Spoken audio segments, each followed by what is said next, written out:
কুমিল্লার ভিতরে আজকে থেকে আজান তো বন্ধ, ঠিক আছে? কুমিল্লার ভিতরে কেউ খাঙ্কের আজান দিতে পারবি না। যে হুজুর আজান দিবি হুজুরের মাইরে আমি দিন। সে যখন কুমিল্লার কথা বলেছে নিশ্চয়ই তার বাড়ি কুমিল্লার ভিতরেই হবে।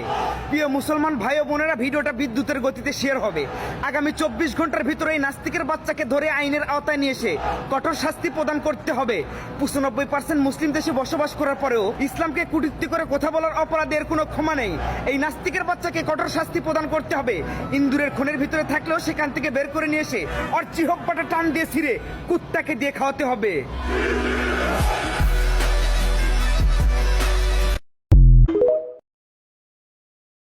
কুমিল্লার ভিতরে আজকে থেকে আজান তো বন্ধ, ঠিক আছে? কুমিল্লার ভিতরে কেউ খাঙ্কের আজান দিতে পারবি না। যে হুজুর আজান দিবি হুজুরের মাইরে আমি দিন।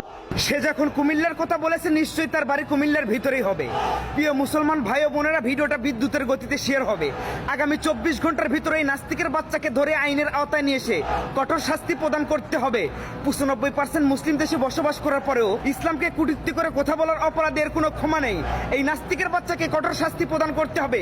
ইন্দুরের খনের ভিতরে থাকলেও সেখান থেকে বের করে নিয়ে এসে ওর চিহ্নটা টান দিয়ে ছিঁড়ে কুত্তাকে দিয়ে খাওয়াতে হবে।